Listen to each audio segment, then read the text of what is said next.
नमस्कार दोस्तों, स्वागत है आप सभी का उड़ान आईएएस एकेडमी के ऑनलाइन प्लेटफॉर्म पर। दोस्तों, हमारे द्वारा उड़ान के होनहार करके एक सीरीज समय समय पर लाई जाती है। ये सीरीज जो है, इसमें पीएससी और व्यापम में जो अलग अलग पदों पर चयनित बच्चे हैं, वो बच्चे आते हैं और अपनी जर्नी जो रही है, उनकी जो यात्रा रही है, उनके जो संघर्ष की कहानी है, उनकी जो सफलता की कहानी है, वे खुद बताते हैं। इसका उद्देश्य क्या है? तो ये सीरीज को समय समय पर लाने का उद्देश्य ये है कि जो बच्चे सरकारी नौकरी का सपना लेकर के चल रहे हैं, चाहे वो सीजीपीएससी की तैयारी कर रहे हो, चाहे वो सीजी व्यापम मतलब कि सीजी एसएसबी की तैयारी कर रहे हो, उनको सही गाइडेंस मिल सके। ये फील्ड ऐसी है जहां पे केवल पढ़ाई जो है ये मायने नहीं रखती है, एक सही गाइडेंस में पढ़ाई मायने रखती है। अगर आप सही दिशा में तैयारी करेंगे तब आपकी दशा भी सही होगी, क्योंकि गलत दिशा में अगर आप जा रहे हैं तो आप कितना भी पढ़ लीजिए, आपकी पढ़ाई सार्थक साबित नहीं होने वाली। तो ये सीरीज हम पुनः एक बार आपके सामने लेकर के आ रहे हैं। तो सीरीज का ये जो पहला वीडियो है, ये वीडियो मैं निखिल सर के साथ में बना रहा हूं। निखिल केसरी सर, जैसा कि आप सभी इनको जानते होंगे, उड़ान में अपनी सेवाएं भी दे चुके हैं, लंबे समय से इस फील्ड पे ये काम कर रहे हैं, अपनी पढ़ाई भी कर रहे हैं साथ साथ में। और सीजीपीएससी स्टेट सर्विस एग्जाम 2024 में इनका चयन हुआ है सीटीआई के पद पे, कमर्शियल टैक्स इंस्पेक्टर के पद पे। तो सबसे पहले तो मैं इनका स्वागत करना चाहूंगा निखिल केसरी सर का। वैसे तो स्वागत करने की कोई वैसे आवश्यकता नहीं है, क्योंकि ये उड़ान के ही सदस्य रहे हैं। और इस सीरीज की शुरुआत जो हम कर रहे हैं, तो मैंने सोचा कि ये सीरीज की शुरुआत घर के ही किसी सदस्य से की जाए। वैसे तो उड़ान में जितने भी बच्चे पढ़ते हैं वो हमारे परिवार के सदस्य ही हैं, लेकिन जो खास एक सदस्य हैं निखिल सर हमारे परिवार के, इनसे ही सीरीज की हम शुरुआत कर रहे हैं। इस सीरीज में आगे भी आपको बहुत सारे वीडियोस मिलेंगे, जिसमें सीजी व्यापम के जो टॉपर्स हैं वो भी आएंगे, वो अपनी कहानी आपको बताएंगे, किस प्रकार से तैयारी करनी है, समय का सदुपयोग किस प्रकार से करना है, इन सारी बातों पर चर्चा होगी। तो निखिल सर आप सभी के सामने हैं। निखिल सर से मैं सबसे पहले तो जानना चाहूंगा, क्या इनका बैकग्राउंड रहा, कब से ये तैयारी कर रहे हैं, किन किन परीक्षाओं में इन्होंने सफलता हासिल की, बहुत आगे तक गए। सबसे पहले तो मैं इनसे जानना चाहूंगा। बेसिकली जो मैंने अपनी तैयारी चालू की थी, उड़ान आईएएस एकेडमी में ज्वाइन किया था 3 जून 2016 को। उस समय मेरी एज हुई नहीं थी शुरुआत में, है ना। उस समय मैं 20 साल और जो 21 साल वाला था, ऐसा वाला चल रहा था। 2017 पीएससी मैंने पहली बार दिया, मतलब फरवरी 2018 में पीएससी का, चूंकि एक भूत सा सवार हो गया था कि पीएससी ही निकालना है, तो पीएससी के फील्ड में ही आगे बढ़ा। और उसके बाद से मैं लगातार तैयारी कर रहा था, है ना। मैंने लगातार मेंस दिया, बीच में एक मेंस नहीं दिया था, प्री नहीं निकला, और 2024 तक लगातार मेंस मैंने कितने मेंस लिख चुके हैं अभी तक आप? इस बार फिर लिखा है मैंने सर मेंस, है ना। और इस बार का सर जहाँ तक मैं याद कर पा रहा हूँ 7वां मेंस मैंने लिखा है। मैं तो बच्चों को बोलते रहता हूँ, आप क्लास भी जब लेते थे तो मैं बच्चों को बोलता भी था कि निखिल सर बहुत अपडेटेड हैं, आप उनसे जुड़िए, उनसे बातचीत करिए, वो आपको बहुत अच्छा गाइडेंस देंगे। 2024 पीएससी में आखिरकार इन्होंने सफलता हासिल की। हाँ, 2023 पीएससी में 152 रैंक था। रैंक थोड़ा कम होने के कारण मैं वहाँ सेलेक्ट नहीं हो पाया, पद नहीं मिला मुझे। 2024 पीएससी में रैंक थोड़ी सी ठीक आई उससे, तो फिर एक पद मुझे मिला कमर्शियल टैक्स इंस्पेक्टर का। और अभी भी आपकी तैयारी जारी है? जारी है बिल्कुल। अभी 2025 में मैंने फिर से मेंस से लिखा है, अब देखते हैं क्या होता है वहाँ पास। जैसे सर मैंने भी इस फील्ड को जिया है, मैंने भी इंटरव्यू दिया है, तो बहुत लंबा संघर्ष रहता है। जैसे आपका बहुत लंबा संघर्ष रहा, पेशेंस कैसे रखें, मतलब बच्चों में जैसा कि मैं क्लासेस लेता हूँ तो मैं देख रहा हूँ कि पीएससी के बच्चों में पेशेंस की कमी है, धैर्य नहीं है बच्चों में। बच्चों को लगता है कि 1 साल 1.5 साल की तैयारी हम बहुत, मतलब ये बड़ी तैयारी है, 4 महीने 5 महीने लगातार क्लास आते हैं बच्चे। जनरली मैंने बैचेस में देखा है, बहुत सारे बच्चों के साथ ये समस्या रही है। उनको लग रहा है कि 1 साल 1.5 साल की तैयारी बहुत बड़ी तैयारी है, ये बहुत ज्यादा समय है 1 साल 1.5 साल। मतलब मैं छत्तीसगढ़ के बच्चों की बात करूं तो छत्तीसगढ़ के अधिकतर बच्चों में थोड़ा धैर्य कम है, पेशेंस कम है। बच्चे जो है 4-5 महीने लगातार पढ़ते हैं। बच्चों की मानसिकता जो मैंने देखी कि 15 दिन, 20 दिन, महीना भर, 2 महीना भर, 6 महीना भर में कोई पद उनको मिल जाए।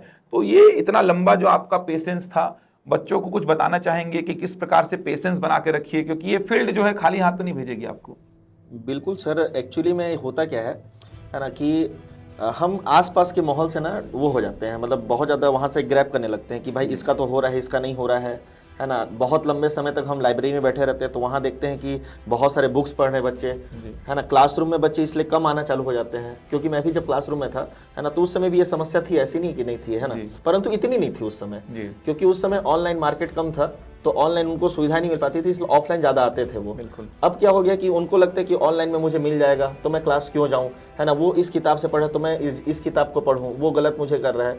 तो ऐसा नहीं होता है ना। आपको जिस कोचिंग में आप जहाँ भी ज्वाइन किए हैं वहाँ पर पूरा फेथ रखिए, भरोसा रखिए, क्लासेस पूरे रेगुलर रखिए। ये हड़बड़ी मत रखिए कि 6 महीने में मैं सेलेक्ट हो जाऊँगा, ये हड़बड़ी बिल्कुल मत रखिए। चाहे वो व्यापम का एग्ज़ाम हो, चाहे वो PSC का एग्ज़ाम हो, बिल्कुल ऐसा नहीं है कि आपको 5-6 महीने में सफलता मिल जाएगी। व्यापम में जो होता है, जैसे आजकल सर हम लोग देख रहे हैं कि, है ना, अपने ही उड़ान के एक होनहार थे हर्षित जी, है ना, वो बहुत ज़्यादा नंबर लाए थे उस समय, मतलब वो टॉप कर गया था, 92 नंबर आया था, 92 नंबर था वो, है ना। तो इस प्रकार से व्यापम भी चैलेंजिंग हो चुका है आजकल।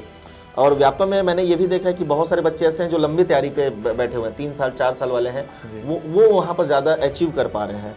तो तैयारी लंबी है ना, धैर्य बनाकर रखना होगा। सबसे पहले तो ये डिसाइड करके रखना होगा कि हाँ, मुझे निकालना ही है गवर्नमेंट जॉब, इसके सिवाय मेरे पास कोई ऑप्शन नहीं है।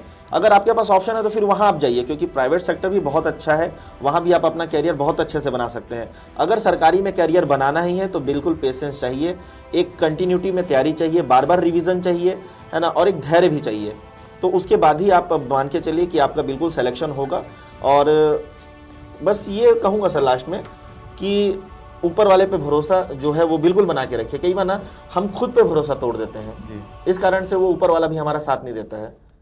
अच्छा, सफलता मिलने के बाद जैसे पद मिल जाता है, चाहे वो PSC का पद हो, व्यापम का पद हो, वो संघर्ष आदमी भूल जाता है कहीं ना कहीं, कि वो सफलता की खुशी इतनी बड़ी रहती है कि वो आपने जो इतना संघर्ष किया वो कहीं ना कहीं लगता है कि यार छोटा ही था। वो बहुत छोटा लगता है सर मुझे। लगभग अगर मैं 2018 में शुरुआत किया था, ठीक है, पेपर देना, लेकिन अगर मैं पढ़ना चालू किया तो 2016 से शुरू किया था। मुझे लगता है कि मैं कल की ही क्लास में बैठा हूँ, अंकित सर के क्लास में मैं परसों ही बैठा था और आज मैं सेलेक्ट हो गया हूँ, है ना। मैं ऐसा मुझे फील होता है, जबकि लगभग 8-9 साल लगे। 8-9 साल हो गए बिल्कुल इस बात को लेकर। व्यापम के भी एग्जाम दिया आपने? हाँ, व्यापम भी मैंने दिया था, परंतु मतलब बस एक प्रैक्टिस के लिए दिया था, लेकिन चूंकि तैयारी इतनी अच्छी थी कि उसमें भी मैंने अच्छे रैंक लाए। जैसे फूड इंस्पेक्टर दिया था तो मुझे जहाँ तक याद है सर 126 रैंक आया था उसमें। एक मंडी का भी एग्जाम आया था 2022 या 21 के आसपास, 21 का था ना, हाँ, उसमें 101 रैंक आया था मेरा। और एक जिले में पटवारी में 4th रैंक था। तो ऐसे मैंने व्यापम के भी कुछ एग्जाम दिए हैं, जहाँ मैंने बस प्रैक्टिस के लिए गया था कि मेरा प्रैक्टिस छूटे मत, है ना, आया है तो दे देते हैं एक बार एग्ज़ाम। तो उस समय ऐसा था। तो बच्चों को सबसे पहले तो सर मैं ये चाहता हूँ कि बच्चों को एक अच्छा गाइडेंस मिले कि तैयारी कहाँ से स्टार्ट करें, क्योंकि अगर आपने CGPSC का एक सपना बनाया है, मेरा मानना है कि CGPSC का अगर आपने एक सपना बनाया है तो सोशल मीडिया बहुत एक्टिव हो चुका है आज की डेट में। आपको सारी जानकारी सोशल मीडिया से मिल जाती हैं। जैसे हमने जब पढ़ाई स्टार्ट की थी तो हमको पता ही नहीं था कि कॉलेज के साथ साथ तैयारी कर सकते हैं। बिल्कुल नहीं पता था हमको। हमने जब 2015, 16, 17 में तैयारी स्टार्ट की तो हमको ये भी नहीं पता था कि कॉलेज के साथ साथ आप तैयारी करिए। जैसे मैं अपने खुद की बात करूँ तो मैंने BTech MTech किया, उसके बाद मैं सिविल सर्विसेज की तैयारी किया। जब मैं CGPSC की तैयारी में घुसा तो मुझे लगा कि मैंने BTech MTech किया ही क्यों, या किया भी तो मैं साथ साथ में थोड़ा PSC की तैयारी कर सकता था। तो अभी तो सोशल मीडिया बहुत एक्टिव है, अभी तो अवेयरनेस बहुत सारी है, बहुत ज़्यादा है। तो जैसे 2 टाइप के बच्चे हैं सर। मैं अगर जो दर्शक देख रहे हैं CGPSC की तैयारी करने वाले बच्चे या CGPSC की तैयारी करने का जो बच्चे सोच रहे हैं, 2 टाइप के बच्चे हैं अपने पास में। जैसे एक बच्चा तो जो अभी कॉलेज जा रहा है, कॉलेज की पढ़ाई जिसकी चल रही है, UG का बच्चा बोल सकते हैं उसको, और एक बच्चा ग्रेजुएशन कर चुका है। तो दोनों को किस प्रकार से तैयारी करनी चाहिए? सबसे पहले अपन UG के बच्चों की बात करें, जो अंडर ग्रेजुएट है, जो कॉलेज गोइंग बच्चे हैं, चाहे वो फर्स्ट सेमेस्टर में हो, फर्स्ट ईयर में हो, चाहे वो सेकेंड ईयर में हो। सबसे पहले इनकी तैयारी की एक योजना क्या होनी चाहिए? अगर कोई बच्चा अंडर ग्रेजुएट है, इट मीन्स कि मतलब वो 12वीं के बाद अभी जस्ट कॉलेज आना शुरू कर रहा है, या तो उसे 1 साल हो गए, तो कुछ जनरल सब्जेक्ट को वो पकड़ के रखे। या तो कोई जैसे कोचिंग की सहायता ले, है ना। अगर कोचिंग की सहायता नहीं लेना चाहता है तो वो अपने सिलेबस के अकॉर्डिंग GS का और जो मैथ्स और रीजनिंग का सेक्शन है, चूंकि GS के सेक्शन बहुत लंबे चलते हैं, हिस्ट्री, पॉलिटी, इकोनॉमी जैसे जो सब्जेक्ट हैं वो थोड़े लंबे तैयारी वाले सब्जेक्ट हैं, तो उनको वो थोड़ा पार्ट वाइज उसको चालू रखे, उसको तैयारी करते रहे, और एक साइड वो मैथ्स और रीजनिंग की क्लासेस को या फिर प्रैक्टिस सीट को उसको वो सॉल्व करते रहे, ताकि एक समय के बाद जब वो ग्रेजुएशन पूरा हो जाएगा तो उसके पास एक बेस तैयार हो कि हाँ, मुझे GS में पता है क्या पढ़ना है और क्या नहीं पढ़ना है, मैथ्स रीजनिंग मैं सॉल्व करके बैठा हुआ हूँ। तो अब हाँ, अगर कोई अंडर ग्रेजुएट का बच्चा अगर यहाँ से तैयारी चालू करना चाहता है, चालू कर देगा, तो फिर वो ग्रेजुएशन के बाद 6 महीने के बाद जो भी एग्जाम आता है हाँ, तो उसमें बिल्कुल फाइट कर सकता है। ग्रेजुएशन के बाद जो समय 2 साल 3 साल लग जाता है वो नहीं लगेगा, नहीं लगे, बिल्कुल नहीं, वो समय बचा लेगा, कवर कर लेगा वो उससे। और एक योजना बना करके आप ऐसा एक तैयारी कर सकते हैं कि आपकी कॉलेज की पढ़ाई भी डिस्टर्ब ना हो और साथ साथ में आप 2 4 5 घंटे के लिए आप समय इधर भी दे पाएं। बिल्कुल सर, मैं तो सभी बच्चे से रिलेट कर पाएंगे कि सभी कॉलेज कैसे किए हैं, सबको पता है। जी जी। है ना, कि अंत के 15 दिन या 20 दिन, कोई कोई तो सर रात को ही पहले पढ़ के पास हो जाते हैं। बिल्कुल सर, बोलना नहीं चाहिए लेकिन होता है ऐसा, कई बार देखा गया है। जी जी। है ना, तो बिल्कुल इतना प्रेशर लेने की जरूरत नहीं है कॉलेज लाइफ में। आप बिल्कुल कॉलेज को अच्छे से जाइए, कॉलेज जाइए, अटेंडेंस पूरा कीजिए उससे, है ना, और कॉलेज में जो भी करिकुलम एक्टिविटीज़ होती हैं उस पर पूरा पार्टिसिपेट कीजिए, परंतु मन में एक आगे को लेकर, फ्यूचर को लेकर एक जरूर धारणा बना कर रखिए। बिल्कुल, कि मुझे किस फील्ड में जाना है। अगर आपको लगता है कि मेरा कॉलेज का जो बैकग्राउंड है उस फील्ड में जाना है तो बिल्कुल आप उधर ही जाइए। अगर आपको लगता है कि सिविल सेवा में आना है तो बिल्कुल आप कॉलेज के स्तर से ही चालू कर दीजिए तैयारी। तो आपके लिए क्या होगा, कॉलेज खत्म होने के बाद जो 6 महीने का जो समय बोल रहे हैं ना, उसमें आप बिल्कुल वहां से आप बिल्कुल फाइट करके आप एग्जाम को निकाल सकते हैं। बहुत सारे बच्चे ऐसे रहे हैं। हाँ, और बिल्कुल आजकल तो जो सिविल सर्विसेज की तैयारी करना चाह रहा है, चाहे वो CGPSC हो, चाहे किसी भी स्टेट का PSC हो, और UPSC की बात भी करूं मैं तो 12वीं के बाद वो तैयारी चालू कर देगा। UPSC में सर ज़्यादा देखा गया है कि जो पहले से जो सर्विसेज में रहते हैं, अगर उनके बच्चे सर्विस में जाना चाहते हैं तो ये देखा गया है कि कॉलेज के बाद से ही, कई बार तो ऐसा सुनने में आता है सर 12 से पहले भी चालू कर चुके हैं तैयारी को। इस कारण से वो पहले और सेकंड अटेम्प्ट में ही UPSC जैसे कठिन एग्जाम को वो पार कर जाते हैं। तभी ऐसा देखा जाता है कि 24-25 साल में बच्चा UPSC निकाल ले रहा है। बिल्कुल सर, लेकिन 27-28 साल में बच्चा CGPSC नहीं निकाल पा रहा है। एक कारण ये भी रहा है। नहीं, वही है सर यहाँ पास कि वो पहले से तैयारी चालू की है। बिल्कुल, इस कारण से ऐसा हो रहा है, क्योंकि अगर हम CGPSC या UPSC के सिलेबस की ही बात करें तो ऑलमोस्ट 1.5 साल उसे कवर करने में लगते हैं। बिल्कुल, मैं कभी ये नहीं कह सकता कि सर आप 15 दिन में या 20 दिन में 25 दिन में हिस्ट्री कवर कर लोगे। अच्छा चलिए आप कर भी लीजिए 20 दिन में, तो ऐसे ऐसे आपके पास 10 सब्जेक्ट हैं। बिल्कुल, तो 200 दिन तो आपको कवर करने में लगेगा। फिर आपको उसमें क्वेश्चन बनाना है, प्रैक्टिस करना है, कंप्लीट करना है। यहाँ मैं ये भी कहना चाहूँगा कि इसके साथ ना आप टेस्ट सीरीज को जरूर लगाइए। किसी भी संस्थान में, चाहे आपके आसपास या आजकल तो ऑनलाइन भी अवेलेबल होते हैं, जिस भी संस्थान आपको सुविधा पड़ती है। जैसे हम लोग शुरुआत किए थे तो अपन 2016 में 10 टेस्ट सीरीज की आई थी लिस्ट यहाँ पास, है ना। मैं उड़ान में जब 2016, 17, 18 में टेस्ट सीरीज चालू किए थे, है ना, तो उसमें मैं हो गया, एक मेरे सीनियर हैं, हमारे सीनियर श्रीधर पांडा जी सर हैं। अच्छा, आजकल वो तहसीलदार हैं वो, है ना। बजरंग वर्मा जी हैं, ना, वो भी अभी SDM के, अभी जॉइंट कलेक्टर हो चुके हैं। अच्छा, हाँ, और अरुण सोम जी हैं। हम लोग कम्पीट करते थे एक दूसरे से उस समय टेस्ट सीरीज। अच्छा, ऑलमोस्ट जितने भी नाम लिए सब पोस्टेड हैं। हाँ, उसमें टॉप करते थे शुभम तिवारी सर। अच्छा, ये भी तो पोस्टेड हैं। अभी SDOP है कांकेर में, अभी वो DSP के पद पे हैं। अच्छा, ये जितने भी नाम आपने लिए सारे के सारे पोस्टेड, हमारे बैच के हैं वो 5-6 लोग जो भी आपने नाम लिए सारे पोस्टेड हैं, बिल्कुल अच्छे पदों पर हैं। अच्छा, सफलता मिल जाती है इस फील्ड में अगर आप लंबे समय तक लगे हुए हैं, हार नहीं मानेंगे तो फील्ड आपको खाली हाथ नहीं भेजेगी। बिल्कुल, मैं वो सर टेस्ट सीरीज बता रहा हूँ। वो टेस्ट सीरीज में हमारे बहुत बूस्टअप था मेरे लिए वो, है ना। हम कम्पीट करते थे एक दूसरे से कि टॉप में कौन आएगा। उस समय क्या था कि टॉप 5 वाले को अंकित सर ने बोला था कि मैं फ्री बैचेस दूंगा मेंस में पढ़ाने का। तो श्रीधर पांडा सर उसमें एकदम जी जान लगा दिए थे कि मेरे को टॉप करना ही है ना। और प्रदीप राव सर भी थे जो उड़ान में अभी सेवा देते हैं वो अपनी, है ना, वो भी थे। तो ऐसा करके बहुत ज़्यादा कंपटीशन चलता था और वो कहीं ना कहीं अंदर जज्बात पैदा किया। बिल्कुल, और आसपास के जब हमारे सेलेक्ट हुए, हमारे ही जो दोस्त थे सेलेक्ट हुए, तब मन में आशा थी कि नहीं, हम भी एक दिन सेलेक्ट होंगे, आज नहीं होंगे कल होंगे। धैर्य बनाकर रखना होगा। कुछ परिस्थितियां गलत हो जाती हैं, जैसा कि हमने देखा है कि बीच में कुछ हुआ था 2021-22 वाले मैटर में। वो सब मैटर हो जाता है कई बार। अभी चीजें सही चल रही हैं, आप अगर तैयारी कर रहे हैं तो एक सही डायरेक्शन में तैयारी करिए। तो और मेरा ये भी मानना है, जैसा सर ने भी कहा कि 1.5 साल तो कम से कम आपको लगेंगे। मतलब 1.5 साल तो आप अगर किसी भी कोचिंग में आप जाते हैं तो 1.5 साल तो पूरा समय दीजिए। अगर आप CGPSC की तैयारी को लेकर के किसी भी कोचिंग को ज्वाइन करते हैं, किसी भी कोचिंग में जाइए आपको 1.5 साल तो पेशेंस रख करके सारे टॉपिक्स को कवर करना होगा। सारे टॉपिक्स के नोट्स आपके पास रेडी होने चाहिए, उनकी प्रैक्टिस सेट वगैरह जो भी मिलते हैं, उत्तर लेखन पर काम, ये तो आपको 1.5 साल तक करना ही है। मतलब 1.5 साल से पहले आप सोचेंगे कि 6 महीने में कोचिंग वाले सिलेबस को पूरा कर दे, तो कोचिंग वाले तो कर देंगे सिलेबस को पूरा, लेकिन ये आपके साथ ही अन्याय हो जाएगा।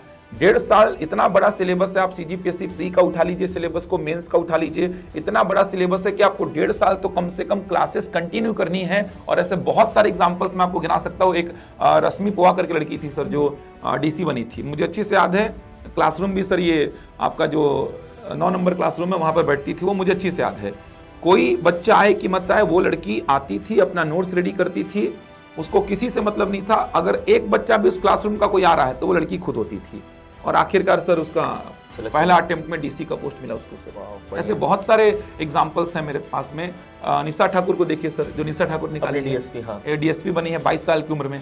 निशा ठाकुर भी, इसका कंसिस्टेंसी बहुत बड़ा, मतलब इस फील्ड की बात करूं सर तो कंसिस्टेंसी का बहुत बड़ा रोल है। कंसिस्टेंसी है, किस वे में तैयारी करनी है वो है। बिल्कुल। कई बार क्या होता है ना, हम भटक जाते हैं रास्ते से, है ना। जैसे पॉलिटी की बात करें, है ना, एक सब्जेक्ट है संविधान, है ना, उसमें एक बहुत मोटी किताब आती है और एक होता है क्लासरूम का नोट्स। अगर आप उस मोटी किताब को पढ़ने बैठ गए तो फिर आपका 6 महीने में तो पॉलिटी कवर नहीं होगा। तो आप अगर आप कोचिंग संस्थान के या किसी भी कोचिंग के कोई किताब आते हैं, रेफरेंस बुक आते हैं, आप उसको उस पर रिलाई कीजिए, उस पर भरोसा कीजिए, क्योंकि वो आपके सीजीपीएससी और सीजी व्यापम के थ्रू बनाया गया है, उसको देखकर बनाया गया, उसको देखकर डिजाइन किया गया है। तो उस पर मतलब यहाँ पर मैं बताना चाहता हूँ कि आपका जो सोर्स है, कि आप कहाँ से सोर्स गेन कर रहे हैं पढ़ने के लिए, वो बहुत मैटर करता है। बिल्कुल सर। देन उसके बाद सर एक कंसिस्टेंसी के लिए हम ये कर सकते हैं कि मेंटरशिप वाला होता है, क्योंकि अगर मेंटरशिप मिलता है किसी बच्चों को तो वो बहुत फायदा करता है कि भाई मैं इस सब्जेक्ट में इस पॉइंट पे पीछे हो रहा हूँ, क्योंकि हर एक पॉइंट इंपॉर्टेंट है। कोई सब्जेक्ट पूरी तरीके से एक जैसा नहीं इंपॉर्टेंस रखता है, किसी सब्जेक्ट का कोई जो पॉइंट आता है वो बहुत इंपॉर्टेंस रखता है। जैसे इतिहास में हम कई बार देखते हैं कि मिडाइवल को छोड़ देते हैं कोई बच्चे, तो बिल्कुल मत छोड़िए उससे उस मेंटरशिप लीजिए कि मैं मिडाइवल को सर कवर करना चाहता हूं, लेकिन ये बहुत ज़्यादा वास्ट है, तो इसमें से मैं किस पोर्शन को छोड़ दूं और किस पोर्शन को पकड़ लूं। वहां सर मेंटरशिप बहुत काम आता है। मतलब क्या पढ़ना है, क्या छोड़ना है, कहीं ना कहीं एक बिल्कुल मेंटर आपके पास है, या कोचिंग में आप जा रहे हैं, कोचिंग के फैकल्टी से बातचीत करिए। ये फील्ड ऐसी है ना, जितनी बातचीत करेंगे आप अनुभवी लोगों से जो लगातार मेंस दे रहे हैं, इंटरव्यू दे रहे हैं, या जो सिलेक्टेड हैं, या जो आपको पढ़ा रहे हैं अनुभवी लोग, उनसे आप जितनी बातें करेंगे, जितनी बातचीत करके आप जानकारी लेंगे, उतना फायदे में रहेंगे। ये फील्ड ऐसी नहीं है कि आप आए, पढ़े और चले गए और आपका सिलेक्शन हो जाएगा। आपको गाइडेंस की बहुत जरूरत होगी इस फील्ड में। बिल्कुल सर। हम जब पढ़ते थे क्लासरूम में तो उस समय याद है अंकित सर ऐसे ही बहुत सारे गाइडेंस प्रोग्राम रखते थे जी। विभिन्न चयनित अधिकारियों को बुलाते थे और उनसे हम गाइडेंस लेते थे, क्या करना है, कैसे करना है ना। तो वो बहुत काम आता है वो आने वाले दिनों में, क्योंकि सिलेबस बहुत बड़ा है ना। और पढ़ना, देखो पढ़ना कोई बहुत टेक्निकल चीज़ें नहीं है, यहाँ पास आपको नॉर्मली याद ही रखनी है चीज़ें। हाँ, मतलब बड़ा एग्जाम है, बड़ा सिलेबस है, लेकिन आसान है। आसान है, सच में आसान उसको समेटना है बेसिकली। बिल्कुल। मतलब देखा जाए तो इसमें आपको ये भी नहीं चाहिए कि आप बहुत होशियार है तो ही आपका एग्जाम निकलेगा। नहीं, आप मेहनती हैं तो एग्जाम निकल जाएगा। मैंने देखा है सर, जो सही डायरेक्शन में मेहनत किए हैं बिल्कुल उनका एग्जाम निकला है।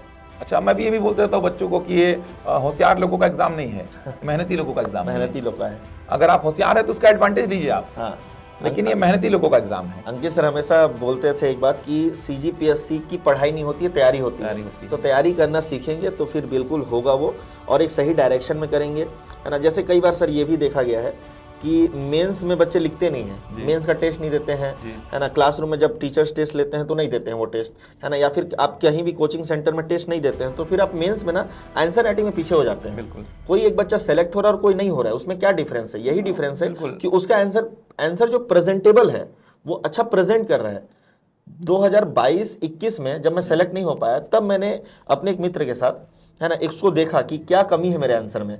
तब हमें पता चला कि एक सेलेक्ट बंदे में और मेरे आंसर में एक बहुत डिफरेंस है। प्रेजेंटेबल नहीं था मेरा आंसर में कंटेंट थे। हो सकता है नॉलेज आपको उनसे ज्यादा हो, बिल्कुल कंटेंट थे सर, लेकिन प्रेजेंटेबल नहीं है वो। एक सही तरीके से प्रेजेंट अगर आपने नहीं किया है, उत्तर लेखन किस प्रकार से हो, समय समय पर आपको करना चाहिए। अच्छा, उत्तर लेखन की एक अगर आप अच्छी हैबिट डाल के रखें तो वहां पे आपकी पेन रुकती भी नहीं है सर। नहीं रुकती। मतलब आप वो 3 घंटे में पेपर को अटेम्प्ट कर लेंगे। अगर आप उत्तर लेखन पे काम नहीं कर रहे हैं ना, तो फिर आपका वो 3 घंटे में कैसे गुजरेगा, बहुत सारे क्वेश्चन छूट भी जाएंगे। ये भी मैंने खुद भी इस चीज का अनुभव किया है कि अगर आपकी उत्तर लेखन पे पकड़ है, आप प्रैक्टिस पे लगे हुए हैं, तो आपका वहां पे 3 घंटे में पेपर पूरा अटेम्प्ट तो हो जाता है, आराम से होता है सर। क्योंकि 46 क्वेश्चन है। अगर आप सोचेंगे कि मैं उत्तर लेखन ना किए बिना मैं वहां जाऊं, तो फिर आपको 46 बार सोचना पड़ेगा उस क्वेश्चन को शुरू करने के लिए, और 46 बार अंत करने के लिए सोचना पड़ेगा। लेकिन अगर आप उत्तर लेखन करके ज़्यादा प्रैक्टिस करके गए हैं, तो फिर आपके पास वहाँ पास ये समस्या तो खत्म हो जाएगी कि मैं किसी क्वेश्चन को शुरुआत कैसे करूँ, कहाँ पास हेडिंग दूँ, कहाँ पास उसका पैराग्राफ चेंज करूँ। ये सब समस्या टेस्ट सीरीज से या फिर क्लासरूम में टेस्ट देने से दूर हो जाती है। तो अगर अभ्यर्थी इस चीज़ों का ध्यान रखें, मतलब मोटा मोटी 3-4 चीज़ों का, कि सोर्स कहाँ से आ रहा है उनका पढ़ने का, क्लासरूम में क्या क्या उनके पास प्रोवाइड हो रहा है उस पर पूरी तरीके से वो भरोसा करें। तीसरा, एक सही डायरेक्शन में मेंटरशिप मिले उन्हें। मेंटरशिप इसलिए कि किस चीज़ को पढ़ना है और किस चीज़ को छोड़ना है। चौथा, कि वो किसी ना किसी टेस्ट सीरीज को, चाहे वो जहाँ भी है, ऑफलाइन टेस्ट सीरीज या ऑनलाइन टेस्ट, उनको जैसा सूटेबल होता है वो जरूर ज्वाइन करें, जहाँ भी उनका मन करे वो ज्वाइन करें, तो उससे बहुत बेनिफिट मिलता है। बिल्कुल, यही चीज़ें कहीं ना कहीं जो आफ्टर ग्रेजुएशन बच्चे जो आते हैं तैयारी करने, उनको भी यही चीज़ें फॉलो करनी है जो सर ने बताई। यही चीज़ें, रेगुलरिटी मेंटेन करिए, कंसिस्टेंसी बना के रखिए, सही गाइडेंस में आगे बढ़िए। बहुत टफ एग्जाम नहीं है, नहीं ऐसा नहीं, बहुत बिल्कुल टफ एग्जाम नहीं है, है ना। अगर आप सही डायरेक्शन है, सही मेंटरशिप है, सही तरीके से सोर्स है आपके पास, तो आप उसको समेट के ना बहुत बार रिवाइज कर सकते हैं। बहुत बार रिवाइज करके आपको खुद लगने लगेगा कि मेरा सिलेबस तो बहुत छोटा सा है, हिस्ट्री में 2 दिन में कर लेता हूँ, पॉलिटी में 1 दिन में कर लेता हूँ, इकोनॉमी में 3 दिन में कर लेता हूँ, ऐसा होने लग जाता है आगे चलकर। तो तैयारी करिए आप लोग। अच्छा, 1-2 बात और मैं पूछना चाहूँगा, जैसे पोस्ट मिलने के बाद के जीवन में और पोस्ट मिलने से पहले के जीवन में क्या परिवर्तन दिखा आपको, ताकि थोड़े बच्चे समझे उस चीज़ को कि पोस्ट मिलने के बाद का जीवन कैसा हो जाता है, आप पद पे जाने के बाद किस प्रकार का जीवन जीते हैं, और पद में रहने से मतलब जाने से पहले का जीवन, जो तैयारी का एक दौर था, और आजकल तो आप ऑफिस भी ज्वाइन कर लिए हैं। हाँ बिल्कुल सर, ऑफिस जाता हूँ मैं, और सुकून वाला जीवन होता है, थोड़ा सा सुकून होता है। क्या परिवर्तन है, मतलब बच्चों को समझाइए। तैयारी को लेकर सुकून हो जाता है कि अब उस टाइप का प्रेशर नहीं होता कि मेरे पास जॉब नहीं है। जब हमारे पास जॉब नहीं होती ना, तो हम सोचते हैं कि यार क्या हो जाएगा, क्या नहीं होगा, फिर मेरा फ्यूचर कैसा होगा, मैं घर को कैसे संभालूंगा, मैं अपना जीवन कैसे आगे चलाऊंगा। इसको लेकर सर बहुत ज़्यादा समस्या, असमंजस की स्थिति रहती है। सिक्योरिटी है लाइफ में। बिल्कुल सर, सिक्योरिटी। अब एक्चुअली क्या हो जाता है कि जब आपके पास एक नौकरी आ जाती है, तो फिर आपको एक सिक्योरिटी एहसास फील हो जाता है। हम लोग पढ़ते भी हैं सर, जब हम लोक प्रशासन की तैयारी करते हैं, पेपर है, उसमें मॉस्लो की एक थ्योरी है, ERG थ्योरी बोलते हैं उसमें, तो एग्जिस्टेंस की थ्योरी आ जाती है वहाँ पास, कि जब तक हमारे पास पैसा नहीं, क्योंकि आजकल हर चीज़ पैसे से रिलेट होता है, और आपकी जो समाज में सर देखने का जो नज़रिया है लोगों का, वो आपके उससे ही होती है कि आप उस समाज के लिए क्या कर रहे हैं। जैसे सरकारी जो जॉब में है, वो समाज के लिए बहुत योगदान दे रहे हैं, है ना, चाहे वो जिस भी फील्ड में, चाहे वो पुलिस है, चाहे वो टैक्स डिपार्टमेंट में है, चाहे वो किसी भी डिपार्टमेंट में है, रेवेन्यू डिपार्टमेंट में है, तो वो समाज का कहीं ना कहीं बहुत एक बड़ा उनका काम कर रहे हैं, है ना, वो सेवा दे रहे हैं वहाँ पर, तो उनका उसी प्रकार से रिस्पेक्ट भी होता है। और चूंकि एक जॉब है तो उसकी अर्निंग भी होती है, उससे तो एक सिक्योरिटी भी होती है। इस कारण से सर नींद सुकून की आती है। बिल्कुल।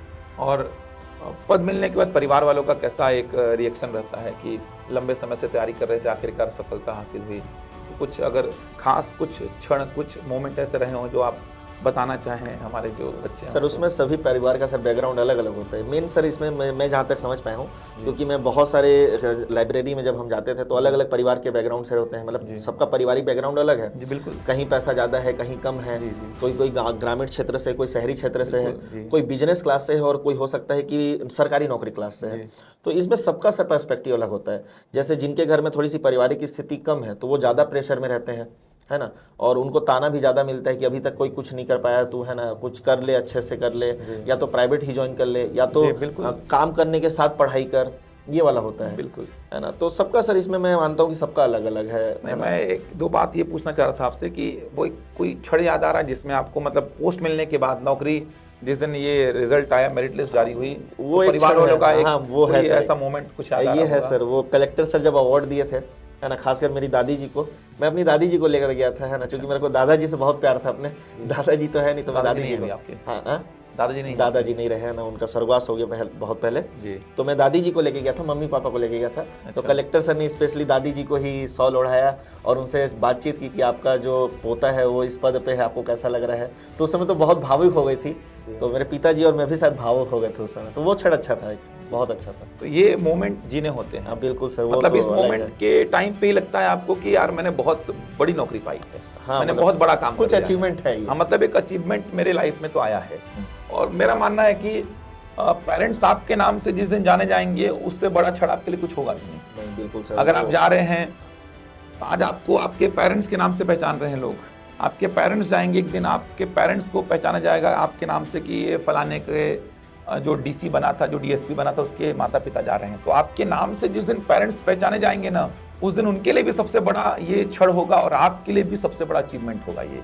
और मैं तो बोलता हूँ यार, पेरेंट्स को इससे बड़ा गिफ्ट आप उनके जीवन में कुछ नहीं दे सकते। आप सीजीपीएससी, यूपीएससी, सरकारी नौकरी का जो सपना है ये पूरा कर लेंगे ना, तो इससे बड़ा गिफ्ट आपके पेरेंट्स के लिए कुछ हो भी नहीं सकता। सोचिए ना, आपकी माता जो छोटी छोटी खुशियों में इतनी खुश हो जाती हैं, हम जब स्कूल लाइफ में थे, वो 9वीं क्लास में सर, 10वीं क्लास में वो जो रिजल्ट आता था, क्लास टेस्ट वगैरह में, रिजल्ट तो छोड़िए, बहुत बड़ी बात है वो, क्लास टेस्ट वगैरह जब होता था तो घर जाके अपन बताते थे कि मैंने टॉप किया है, पूरे मोहल्ले को पता लग जाता था कि मेरे बच्चे ने अभी कोई टेस्ट हुआ था क्लास में, उसमें टॉप किया है। विवाद का विषय होता था, लेकिन बिल्कुल हाँ। जलन वाला। सोचिए यही चीज जब पीएससी का रिजल्ट आएगा और टॉप रैंकर्स में आपका नाम होगा कि रैंक 1 आपकी बनी, रैंक 2 आपकी बनी, डीसी का पद आपको मिल रहा है, डीएसपी का पद मिल रहा है, और न्यूज़पेपर में आपकी फोटो आ रही है, आपके पेरेंट्स का नाम आ रहा है, मीडिया वाले आपके घर पहुंच रहे हैं। हमारी बैच में सर एक डीसी बनी थी, हमारे ही जिले से थी, है ना। उनका मतलब बैकग्राउंड जो है ना, उनके माता पिता वो बहुत ज़्यादा उत्साहित, क्योंकि मैं उस दिन उनसे भी मिला था, है ना। तो मैं उनके उत्साह को देख रहा था, कितना ज़्यादा उत्साहित उनके माता पिता जी, है ना। तो वो बहुत अलग क्षण होता है सर, कि हमने मतलब कई बार सर बिलीव भी नहीं होते कि सच में मैंने किया है ये। बिल्कुल सर, ये बिलीव नहीं हो पाता कि सच में मेरी वजह से ऐसा हो रहा है। तो बिल्कुल वो क्षण आप भी जिए, मौका मिले आपको, मैं बिल्कुल यही काम मेहनत से हासिल किया जा सकता है। बिल्कुल सर, मेहनत से बिल्कुल हासिल किया जा सकता है, तो मेहनत करते रहिए और पेरेंट्स को प्राउड फील कराइए।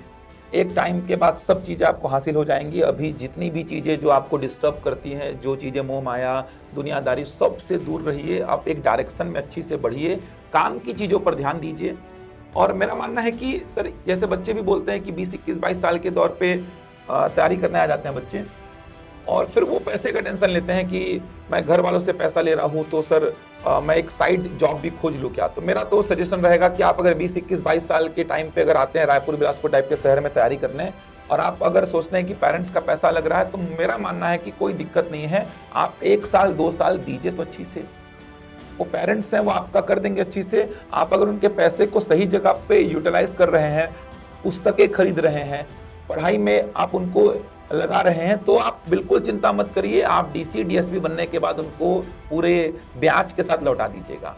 इस चीज को मत सोचिए कि मैं सर 20, 21, 22 साल हुआ है मेरे को, लेकिन मैं अब सीजीपीएससी की तैयारी के साथ साथ कोई नौकरी पकड़ लूं कि 8 घंटे की पार्ट टाइम। तो मेरा मानना है कि 2 साल संघर्ष में निकाल दीजिए। 2 रोटी की जगह 1 रोटी खा लीजिए, 3 टाइम की जगह 2 टाइम खाना खा लीजिए, लेकिन साइड में कोई नौकरी ऐसा पकड़ के मत चलिए कि आप अभी तैयारी चालू किए और एक पार्ट टाइम जॉब पकड़ लिए हैं ताकि आपका खर्चा निकलते रहे। अगर व्यवस्था हो रही है, घर से आ रही है, 2 साल का ये दुख है, 2 साल का संघर्ष है, 1.5 साल 2 साल लग करके तैयारी करिए, उससे और बूस्टअप हो जाइए कि नहीं मेरे को निकालना ही है। सही जगह पर अगर आप पैसे को इन्वेस्ट कर रहे हैं तो मेरा मानना है कि आप सही जा रहे हैं। बनने के बाद जो खुशी आपको आपके पेरेंट्स को मिलेगी ना, वो खुशी बहुत अलग लेवल की होगी। आपको भी लगेगा कि अरे यार मैंने जीवन में कुछ किया है। बिल्कुल सर, वो खेद मत प्रकट कीजिए कि मैं पैसा लेके गलत कर रहा हूँ। अगर आप उस पैसे का मिस यूज कर रहे हैं, जैसे गलत संगति में पड़ गए, बिल्कुल, है ना, और गलत जगह इन्वेस्ट कर रहे हैं, तो फिर आप बिल्कुल खेद प्रकट कीजिए। लेकिन अगर आप अपनी तैयारी में पूरी तरीके से लगे हुए हैं कि मैं बस रूम रेंट देता हूँ, खाने का देता हूँ और अपनी किताबों में खर्च करता हूँ, तो आप बिल्कुल खेद मत प्रकट कीजिए उसमें। आप बिल्कुल आप सहायता लीजिए घर से, क्योंकि बिना सर फैमिली के सपोर्ट के नहीं हो सकता ये फील्ड। इसमें बहुत चाहिए सपोर्ट। ये फील्ड बहुत पेशेंस मांगती है, ये फील्ड बहुत संयम मांगती है, मतलब धैर्य रखना पड़ता है इसमें। आपको सपोर्ट की आवश्यकता होती है, और आपका परिवार आपसे मतलब जुड़ा है। आपके परिवार के सपोर्ट से बड़ा आपका सपोर्ट और कोई हो भी नहीं सकता। और ये परमानेंट सपोर्ट है आपका, कोई टेम्परेरी सपोर्ट आपका हो सकता है 2 महीने 1 महीने के लिए। परमानेंट सपोर्ट आपका परिवार ही है जो आपको परमानेंट सपोर्ट करेगा। और आप चिंता मत करिए सफल होगा कि नहीं होगा। ऐसा नहीं कि सफलता केवल सरकारी नौकरी ही है। हमारे इस वीडियो का ये उद्देश्य बिल्कुल नहीं है कि सफलता केवल सरकारी नौकरी। सर ने शुरू में ही कहा था कि सफलता केवल सरकारी नौकरी नहीं है। ये फील्ड ऐसी है कि आप तैयारी करिए। जैसे मैं अपनी भी बात करूं तो आज मैं जो भी हूं आपके सामने, जो भी बच्चे मुझे जानते हैं, ये मेरा वो 5-7 साल का जो तैयारी था उसी का देन है। बिल्कुल, मैं आज आप लोगों के सामने अगर पीएससी की बातचीत कर पा रहा हूँ, व्यापम की बातचीत कर पा रहा हूँ, तो ये जो मेरे में अंदर में चीज़ें हैं, जो मेरा आज छत्तीसगढ़ में एक नाम है, बच्चे जान रहे हैं, जो बच्चे मुझे पसंद कर रहे हैं, तो ये मुझे वो 5-7 साल की तैयारी नहीं दिया है। तो ये तैयारी आपको खाली हाथ नहीं भेजेगी। आप सफल हुए, असफल तो होंगे ही नहीं इस फील्ड में आप। मेरा मानना है कि असफल आप नहीं होंगे। आप अगर किसी पद पे नहीं जा पा रहे हैं तो कोई दिक्कत वाली बात नहीं है। आप अगर ईमानदारी से मेहनत किए हैं तो परेशान मत होइए। सफलता आपको प्राप्त हुई इस फील्ड में तो अच्छी बात है, नहीं भी हुई तो आप कहीं ना कहीं अपने आप को बहुत अच्छी तरीके से बैठा लेंगे, कहीं ना कहीं आप अपने आप को सेटल कर लेंगे, बहुत अच्छी तरीके से अपने परिवार को चला सकते हैं। ये फील्ड ऐसी है। तो तैयारी जरूर करिए। अगर आपका मन है सीजीपीएससी में बड़े पदों पर जाने का, अपने सपना एक संजोया है कि नहीं यार मुझे निकालना है, मुझे डीसी बनना है, डीएसपी बनना है, तो एक बार तो तैयारी करिए। मन में ये ना रहे कि मैंने तैयारी ही नहीं की। नहीं बिल्कुल सर, असफलता से ज़्यादा दुख तब होता है जब हम मतलब उसको चालू नहीं करते हैं। मतलब हमारे मन में होता है कि यार मुझे करना था, है ना, और मैं उसके बारे में कुछ नहीं किया, काश में किया तो होता। फिर काश में किया होता तो रिग्रेट ना रहे। बस रिग्रेट मत छोड़िए अपने अंदर। असफल होना कोई बुरी बात थोड़ी है। असफल होना का मतलब है कि आपने सफलता के लिए मेहनत की थी, और आपने मतलब अगर आप असफल हो रहे हैं मतलब आप सफलता के लिए और आगे बढ़ते जा रहे हैं। बिल्कुल, आपने वो रास्ता देख लिया कि यहाँ से असफल होते तो मैं इधर नहीं जाऊंगा, थोड़ा सा रास्ता चेंज करके सफलता की ओर जाऊंगा। सफलता की ओर। असफल हो रहे हैं, बाहर जा रहे हैं एग्जाम से, लेकिन आप ये समझिए कि सफलता आपका आगे इंतजार कर रही है, मिलेगी सफलता आपको।